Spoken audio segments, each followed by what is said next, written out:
নমস্কার, দেখছেন কলকাতা টিভি, সঙ্গে রয়েছে আমি স্বর্ণালী। শুরু করছি সংবাদ সারাদিনের প্রথমেই আজ যে খবরের দিকে নজর রাখবো, জীবনের প্রথম পরীক্ষা ফল প্রকাশ, অর্থাৎ আজ মাধ্যমিকের ফল প্রকাশ ইতিমধ্যেই হয়েছে। তার পাশাপাশি পরীক্ষার্থী যারা রয়েছেন, অর্থাৎ মাধ্যমিক পরীক্ষার্থী যারা রয়েছেন, তারা বিভিন্ন ওয়েবসাইটে গিয়ে তাদের ফলাফল জানতে পারবেন। এবং ইতিমধ্যে মধ্যশিক্ষা পর্ষদ তাদের যে মাধ্যমিক পরীক্ষায় যে মেধা তালিকা রয়েছে, সেই মেধা তালিকায় 10-এর মধ্যে যারা জায়গা করে নিয়েছেন তাদের তালিকা, সেই নাম প্রকাশ করেছে ইতিমধ্যেই। যেখান থেকে জানা গিয়েছে মাধ্যমিকে এবছর প্রথম স্থানে রয়েছেন কোচবিহারের চন্দ্রচূড় সেন, যার প্রাপ্ত নম্বর 693। অন্যদিকে দ্বিতীয় স্থানে রয়েছে এবছর যে মেধা তালিকা প্রকাশ করা হয়েছে মধ্যশিক্ষা পর্ষদের তরফ থেকে, সেখানে দেখা যাচ্ছে দ্বিতীয় তালিকায় রয়েছে মাত্র একজন, পুরুলিয়ার সাম্যপ্রিয় গুরু। তার পাশাপাশি তৃতীয় স্থানে রয়েছে 3 জন, প্রথম 10-এ রয়েছে 57 জন। এবারও মাধ্যমিকে কলকাতাকে রীতিমতো টেক্কা দিল জেলা। পাশের হারে শীর্ষে রয়েছে কালিম্পং, দ্বিতীয় স্থানে রয়েছে পূর্ব মেদিনীপুর এবং তৃতীয় স্থানে রয়েছে কলকাতা। মেধা তালিকায় কলকাতা থেকে মাত্র একজন জায়গা করে নিতে পেরেছে। আপনাদের জানিয়ে রাখি, এবছর মাধ্যমিকের পরীক্ষার ইতিমধ্যেই ফল প্রকাশ হয়েছে এবং সেখানে দেখা যাচ্ছে প্রথম স্থানে রয়েছে একজন, কোচবিহারের চন্দ্রচূড় সেন, সে রয়েছে প্রথম স্থানে, যার প্রাপ্ত নম্বর 693। অন্যদিকে কলকাতা থেকে মাত্র একজনই মেধা তালিকায় জায়গা করে নিতে পেরেছে, যার নাম সোমদত্তা সামন্ত। আমরা কথা বলবো তার সঙ্গে। সোমদত্তা, তোমাকে প্রথমেই কলকাতা টিভির পক্ষ থেকে অভিনন্দন জানাই। তার পাশাপাশি জানতে চাইবো যে এই যে ফল প্রকাশ হলো, তারপরে যে তুমি যে ফল পেয়েছো, কতটা আনন্দিত তুমি? হ্যালো, হ্যাঁ শোনা যাচ্ছে সোমদত্তা? হ্যালো, হ্যাঁ শুনতে পাচ্ছি। কলকাতা টিভির পক্ষ থেকে তোমাকে অভিনন্দন। এই যে ফল প্রকাশ হলো, কেমন লাগছে তোমার? অবশ্যই খুব ভালো লাগছে। সকলের আশীর্বাদে যেটুকু করতে পেরেছি তার জন্য তো অবশ্যই খুব ভালো লাগছে। কত ঘন্টা পড়াশোনা করতে দিনে সোমদত্তা? আমার সেরকম কোনো ছিল না, মোটামুটি যতক্ষণ পারতাম ততক্ষণ পড়তাম। আশা করেছিলে যে প্রথম 10-এর মধ্যে জায়গা করে নিতে পারবে? ভালো হবে সেটা বুঝেছিলাম, কিন্তু প্রথম 10-এর মধ্যে ভাবাটা তো একটু কঠিন। কিন্তু মোটামুটি 670-75-এর উপরে হবে সেটা আশা করেছিলাম। সোমদত্তা, ভবিষ্যতে কি নিয়ে পড়াশোনা করতে চাও? পিওর সায়েন্স নিয়ে আপাতত পড়াশোনা করার ইচ্ছে আছে। আচ্ছা, আর পড়াশোনার বাইরে কি কি বিষয়ে তোমার আগ্রহ আছে সোমদত্তা? পড়াশোনার ছাড়া আমি নাচ করতে খুব ভালোবাসি, আর এই গল্পের বই তো পড়ি একটু আধটু। আচ্ছা, শেষ গল্পের বই কি পড়েছো সোমদত্তা? শেষ আমি পড়েছি রবীন্দ্রনাথ ঠাকুরের গল্পগুচ্ছ, ওখান থেকেই একটা গল্প পড়েছিলাম, পোস্টমাস্টার, ওটাই লাস্ট। আচ্ছা, তো রবীন্দ্রনাথ ঠাকুর তাহলে তোমার প্রিয় লেখক বলা যেতে পারে নাকি? হ্যালো, হ্যাঁ শোনা যাচ্ছে সোমদত্তা, শুনতে পাচ্ছ? হ্যালো হ্যালো, আমি একটু পরে কথা বললে একটু সুবিধা হতো। একদমই সোমদত্তা, তোমাকে শুভেচ্ছা অনেকটাই তোমার আগামী যে ভবিষ্যতের পরিকল্পনার জন্য। অবশ্যই তোমাকে শুভেচ্ছা সোমদত্তা। অনেক অনেক ধন্যবাদ, অনেক ধন্যবাদ। হ্যাঁ, অনেক ধন্যবাদ। হ্যাঁ হ্যাঁ, আমরা কথা বললাম কলকাতা থেকে, যেমনটা আপনাদের জানিয়েছিলাম যে কলকাতা থেকে মেধা তালিকায় নাম রয়েছে মাত্র একজনের এবং তার নাম হলো সোমদত্তা সামন্ত, যে কমলা গার্লস স্কুলের ছাত্রী সে। তার পাশাপাশি আপনাদের জানিয়ে রাখি, জীবনের প্রথম বড় পরীক্ষার ফল প্রকাশ হলো আজ। মাধ্যমিকে প্রথম কোচবিহারের চন্দ্রচূড় সেন, যার প্রাপ্ত নম্বর 693। অন্যদিকে দ্বিতীয় স্থানে রয়েছে এবছর মাত্র একজন, যার নাম সাম্যপ্রিয় গুরু। আপনাদের জানিয়ে রাখি তার যে প্রাপ্ত নম্বর 692। অন্যদিকে এবছর মাধ্যমিকের যে মেধা তালিকা প্রকাশিত হয়েছে, সেই মেধা তালিকার মধ্যে প্রথম 10-এর মধ্যে যাদের নাম রয়েছে, সেখানে তৃতীয় স্থানে রয়েছে 3 জন।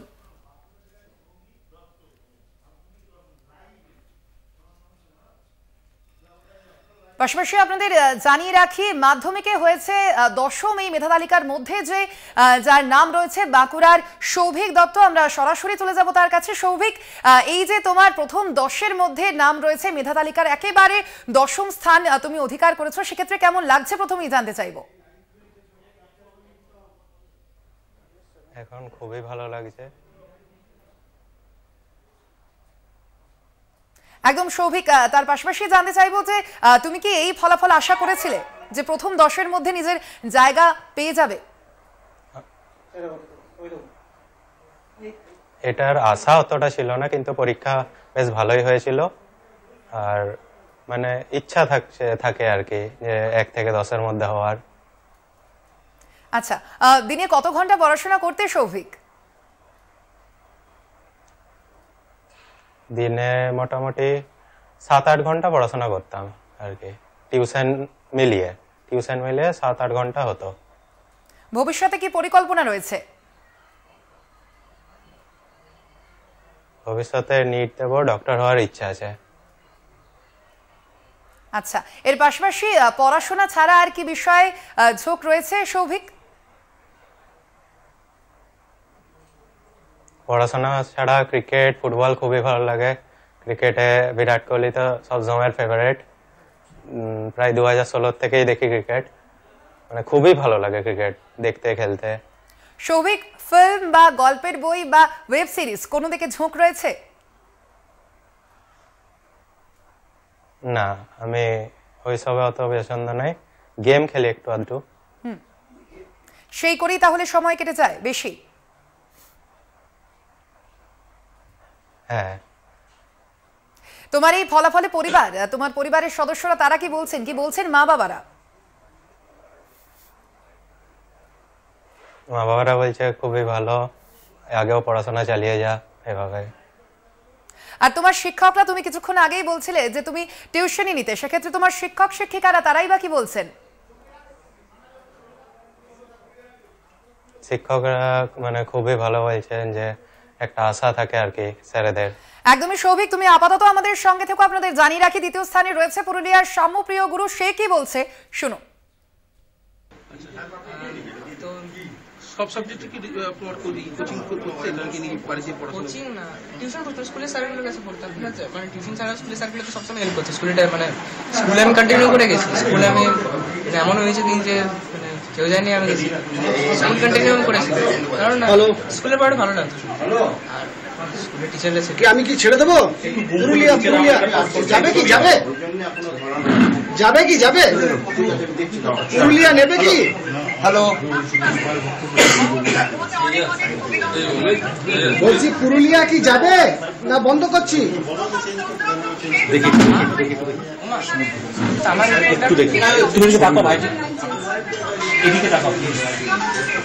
পুরুলিয়া কি আবার যাবে? হ্যালো, এদিকে তাকাও। হ্যালো, শুনতে পাচ্ছ?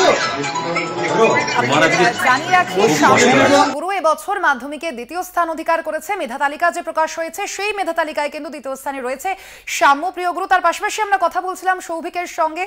সৌভিক, যা আমি জানতে চাইবো এবার, যে মূলত আমরা দেখেছি যে পরীক্ষা শেষ হওয়ার পরে কিন্তু বেশ অনেকখানি সময় থাকে পরীক্ষার রেজাল্ট বেরোনোর। সেক্ষেত্রে পরবর্তী যে তুমি পড়াশোনা করবে তার জন্য কিছু প্রস্তুতি নিয়েছো? হ্যাঁ, আগের থেকেই পড়া স্টার্ট হয়ে গেছে। পরীক্ষা শেষ হওয়ার কিছুদিন বেশ আনন্দ করেছি, মামা বাড়ি গিয়েছিলাম। তারপর থেকে প্রায় মার্চ থেকে পড়াশোনা স্টার্ট হয়ে গেছে। ঘোরাঘুরি করতে পছন্দ করো? হ্যাঁ, খুবই ভালো লাগে। সৌভিক, তোমার এই ফলাফলের বিষয়ে স্কুলের শিক্ষক তারা কি বলছেন? স্কুলের শিক্ষকদের সাথে এখন অতটা কথা হয়নি। আসলে আমি জলপাইগুড়িতে থাকতাম, তো ক্লাস 9-এ ট্রান্সফার হয়ে বাঁকুড়া জেলা স্কুলে ভর্তি হয়েছিলাম। এরপর তারপর থেকে স্কুলে অত স্যাররা আমাকে অত চিনে না, তো স্যারদের সাথে সেরকম এখন ভালো মানে কথাও হয়নি। এরপর স্কুল যাব, স্কুলে গেলে যা হবে। সৌভিক, তোমার যারা সহপাঠী বা বন্ধু বান্ধব রয়েছে তারা কিছু কোনো শুভেচ্ছা জানিয়েছেন ইতিমধ্যেই? হ্যাঁ, তারা জানিয়েছে। পরবর্তীতে সৌভিক কোন লক্ষ্যে এগোনোর ইচ্ছা রয়েছে তোমার? আমার ডক্টর হওয়ার ইচ্ছা, আগে বললাম। আচ্ছা, তো সেক্ষেত্রে তো তাহলে তোমার যে পছন্দের বিষয় তার মধ্যে কি প্রথমে রাখবে তুমি? তার মধ্যে পছন্দের সাবজেক্ট তো ম্যাথ, কিন্তু বায়োলজিটাও পড়তে ভালো লাগে। তাহলে প্রথম স্থানে কাকে রাখবে, ম্যাথমেটিক্স নাকি বায়োলজি? ফিজিক্স কেমিস্ট্রি বেশি ভালো লাগে। দুটোই পড়তে ভালো লাগে? ফার্স্টে রাখবো ফিজিক্স। হ্যাঁ, দুটোই পড়তে ভালো লাগে। আচ্ছা, মানে প্রথমে ফিজিক্স, তারপরে ম্যাথামেটিক্স, তারপরে কি বায়োলজি? হ্যাঁ। ইতিমধ্যেই পাড়া প্রতিবেশীরা তোমার এই ফলাফল সম্পর্কে জানতে পেরেছে সৌভিক? না, এখনো অত কেউ জানতে পারেনি। আচ্ছা, সেক্ষেত্রে সৌভিক, বাড়ির লোকেরা অর্থাৎ মা বাবারা তারা কিন্তু যথেষ্টই চিন্তায় থাকে। আমি জানি তুমিও নিশ্চয়ই এতক্ষণ ধরে অনেকটাই চিন্তায় ছিলে। এখনো পর্যন্ত কি তুমি তোমার যে ফলাফল তা কি দেখেছো ওয়েবসাইটে? না, সেটা এখনো দেখা হয়নি। প্রথম কিভাবে জানলে যে তুমি এই 10ম স্থানে রয়েছো মধ্যশিক্ষা পর্ষদের বৈঠক থেকে? হ্যাঁ। অবশ্যই সৌভিক, তোমার যে ফলাফল হয়েছে তার জন্য অবশ্যই তোমাকে শুভেচ্ছা তো থাকবেই, তবে তার পাশাপাশি তুমি যেমনটা বললে যে তুমি ডাক্তার হতে চাও, সেক্ষেত্রে তোমার ডাক্তার হওয়ার পর কি কি কাজ তোমার প্রথম যে তালিকায় রয়েছে, তুমি কি চাইছো তার পরবর্তীতে?